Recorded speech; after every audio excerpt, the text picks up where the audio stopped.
going head-to-head. We also already have UIU and Vanity going at it. In Charlie, we'll also have Luminosity and Singularity on Bravo, and Midnight and Fury on Delta. And this looks to be a good matchup. I mean, we'll see if Sicario can make something happen. We've already seen, you know, teams take down Gen G, Envy almost falling to Sage. So AM teams can do it, certainly, at this point. Yeah, I mean, teams are going the distance. It always happens, though, right at champs. It just feels like these AM teams always come out hot. The pro teams, not so much. But, yeah, you look at Sicario, and I think, you know, Tommy built another solid team with whatever pieces that he could find and able to make another champ, so we know he was able to do it last year. We've already casted some wildness. Yep. I mean, Jonah's first series, Game 5, Fuego upset, so now I'm a believer that anything can happen at this damn event, and I can't wait to get deeper into it, but it's champs time. I'm having fun. I'm very excited for this. It has not been boring. No, that's boring by any stretch of the imagination. All right, well, into the Game 1 we go. Joe, so we saw the upset to kick things off, but you gotta feel like, do you feel 100 Thieves less susceptible to what we saw Gen G go through? I would think so, and I just think the hunger is there, right? Like, I just feel like Gen G expects to get back to another final. They're third in a row. We're 100 Thieves. They lose to Gen G Saturday night. They get sent home. They don't win 3 in a row. They get top 6 instead. So, yeah, you think 100 Thieves, they are not happy. They're not pleased with that placing. They're going to go back, and they just know how important this is. And a guy like Slasher who, you know, got out of pools but placed top 16, wants a good chance. But as hungry as 100 Thieves are, Sicario surely hungry when you think about people like Chino, who have been kind of on the outside looking in all year, which they're not used to. A guy that won a couple of tournaments last year, for God's sake. And then someone like Tommy, who's had an interesting year. Obviously, the mental stuff went down, had to step away from the team, now trying to make a run at champs. I don't know. I'm excited to see if they're able to do it, but unfortunately, they go up to what many might consider to be the favorite at this event. But it's been a nice start for them as they at least get out to a 10-point lead to kick things off. They've got nice positioning towards the 18-wheeler as well. They'll clear out Slasher and now work on the setup as the next push comes in from 100 Thieves. Yeah, we'll see what 100 Thieves is able to break it with this push. They seed with a nice cluster, going to slow down the push. With Teresa, he probably flies on in with that grapple, but Kenny and Octane there. Proto trying to control this 18 area. We know what a power spot it can be on this map. Well, the nade that comes in from Slasher going to take down Octane. So he doesn't find a kill, but he's still alive inside of this hill, racking up time. But, you know, we've seen this. We saw this a lot at Miami. This hill number 2, if you don't push out both sides, it just feels like it's so chaotic. The spawns are so close. They absolutely are. And 100 Thieves at least able to get kind of the second half of this time. But just kind of question for you about 100 Thieves and what went down in Miami. Do you think overall that might have been a good thing, though? I mean, if there's one you're going to lose, right, it's the one before champs, right? I mean, you don't want to lose, but I wouldn't say it's a good thing. But, yeah, I guess if there's a way to go about it in a positive way, it's to sort of keep the hunger there. I mean, you win 3 tournaments in a row. I think we all just sort of think, like, winning 4 in a row, like, how hard that is. Even to win 3 out of 4, like, we know how difficult it's going to be for 100 Thieves. But, yeah, I think just for motivation purposes to get these guys ready for champs. And this is a big thing for Slasher. You know, you win Black Ops 3 champs. Since then, you really struggled at the $1 million tournaments, even though you've been the favorite in a couple. That's second IW. Second IW, and then well, not able to win though. Second IW, what was it, 3rd or 4th? What did the FaZe Red team get in AW? 4th. 4th at that. And then, solid places. You just had the top 16 with Rise. Yeah, last year. Well, last year's a big one. I'm kind of trying to nail it. You're the favorite going into that, and then you have a finish like that. Yeah, and he talked about that on Hot Mic, right, where he was sort of the favorite, and I think a lot of people call them the favorites right now. So, yeah, I think for Slasher, he wants to put on a show, and it starts with this first match. Well, 40-point advantage now for 100 Thieves as they've really started to get it going. Hardpoint now going to pop inside a Broken. Octane's already got the lightning to work with this. He is, okay, he's on right now. He's basically pre-firing every edge and finally able to get the snap onto Proto. He'll collect the next streak to go, and then Slasher you can see close as well. That cluster going to funnel them all to the left side of this truck. That'll set them up back alley. He's going to go ahead and call on the War Machine. Unfortunately for him, though, they've got a trophy out on the left side, so he's wisely going to back it up. The trophy can't help them there. Plays it safe, gets some damage in, finds a kill, and that'll get him the lightning strike. Yeah, I just don't think you see that every day where, like, a War Machine player, he would probably, like, try to jump out that door and try to blow up the trophy or just continue to call it out. He backs up, repositions, able to find those streaks, plus you have Octane. And, again, when we talk about gridlock, this first hill is really where you're going to see those streaks rain on in.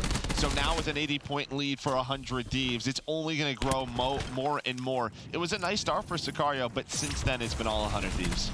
And we've seen that a lot with 100 Thieves. Like, the play team's pretty even for a little while, then they explode. Once they get the early setups and are really able to lock it down, I think a part of that is just the strength of their team at its core. When you get set up early, the strength of their ARs and the ability of their subs to fly around the map, when you give them a little bit of free roaming with the early setup, they can absolutely dominate. I think that was another player from 100 Thieves that was close to picking up streaks, but they're going to invest another one here. It's going to be lightning in from Octane. You see it pushes them all towards underpass, and Octane ready and waiting. I think he does like half the damage with the ICR, and the rest comes through from the lightning strike.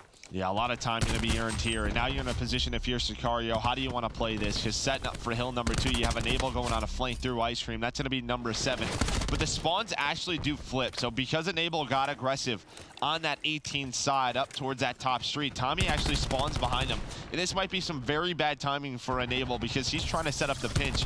He's hoping his teammates don't die top underpass, but they do. And then he gets caught out. The players spawn behind him. Now Sicario, they do flip the spawns, but the scrap time goes the way of Sicario.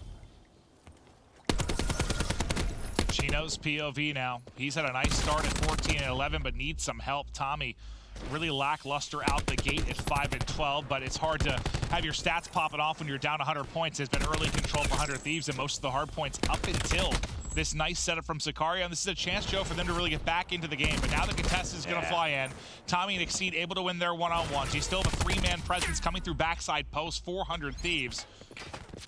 And maybe not as clean as you'd like for Sicario. Well, the big problem is you had 100 Thieves player at the top street inside of Broken, and he was spawning the Sicario players so far away, so they were already staggered. So 100 Thieves has that close spawn. They're just reinforcing much quicker, and while the numbers goes the way 100 Thieves, they're getting more scrap time. They're going to be up about 120.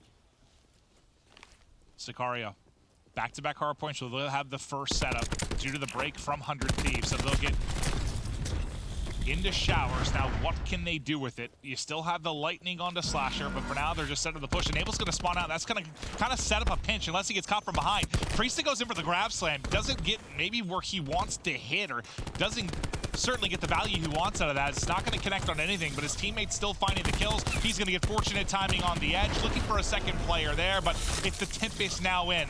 It's able to get one down on their knees, and the kill comes in behind it. The hip fire flawless from Octane as well as 4 end up going down for Sicario, and that break is just too easy from 100 Thieves. Well, I actually love that play. Enable doesn't spawn there. He goes on a wide flank, right? Oh, I thought he popped it back tree. No, he goes all the way around, and what happens is he basically splits the spawns for Sicario, then they're spawning far Broken, and he knows he just has to take his time. He found a kill on rotation as well, so a great heads-up play from Enable. Good call, Joe. I looked at it, I thought he popped there. I was like, well, that ends up being a fortunate pinch, but yeah, nice play from Enable. He's a 16 and 9, so doing it with the heads-up routes and also doing it statistically in this one as he gets close to his vision pulse. Well, and I think him and Priest are just going to be, if they want to win, they have to be better than what they were at Miami, right? You talk about the SOG buff, and when we talk about the teams that, you know, E-United, Gen G, the teams that got top 4, they had such strong SOG duos, and that's sort of the one weakness if you want to point out. Can they both be great? Absolutely.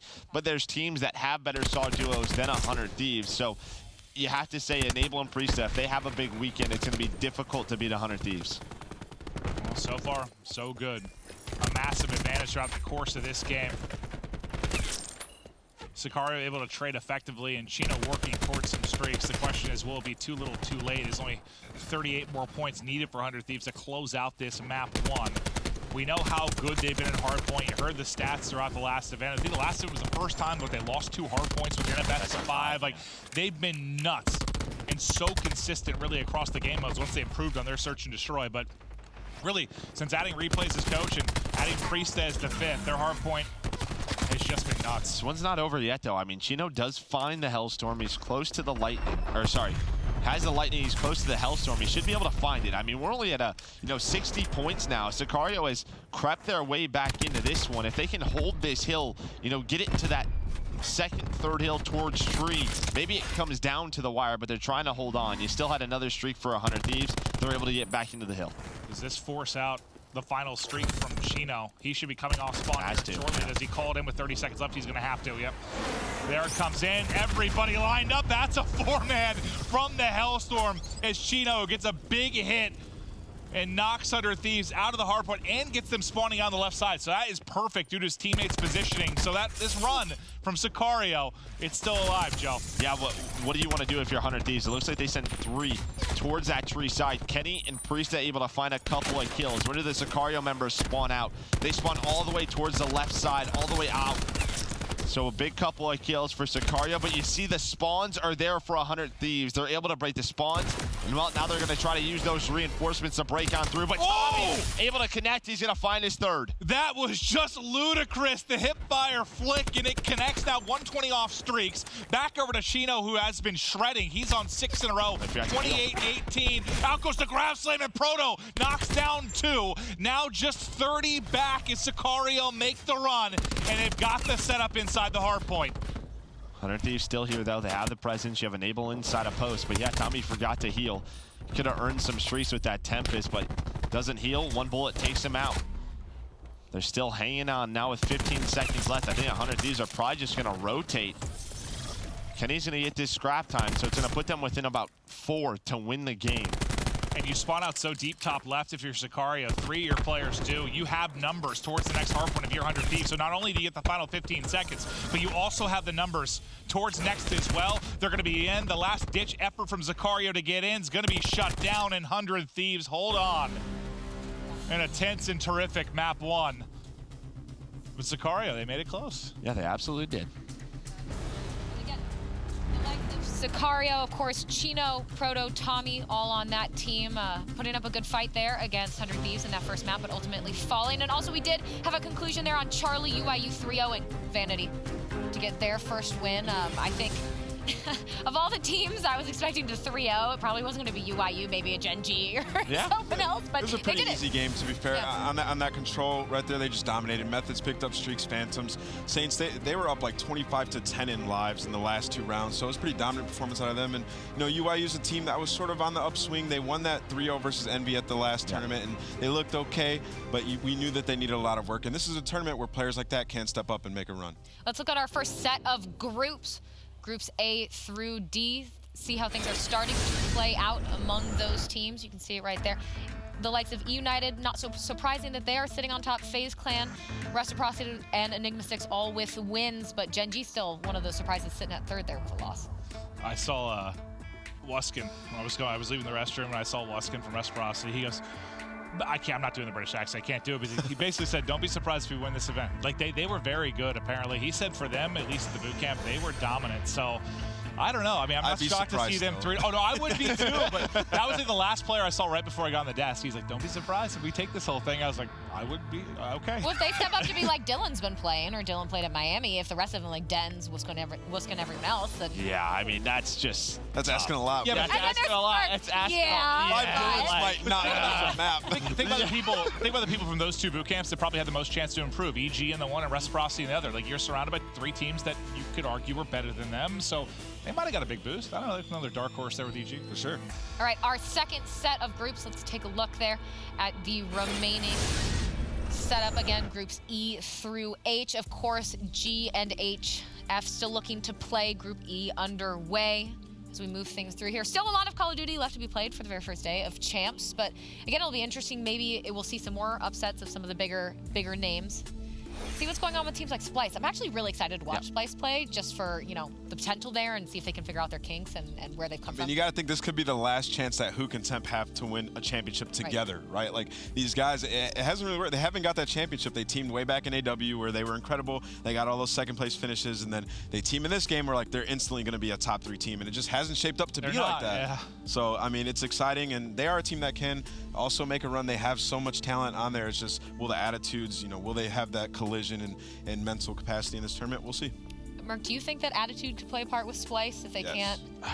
I would say yes. Maybe? I would say yes. Like, I feel like if they're a team where they lose like the first match of groups, like it might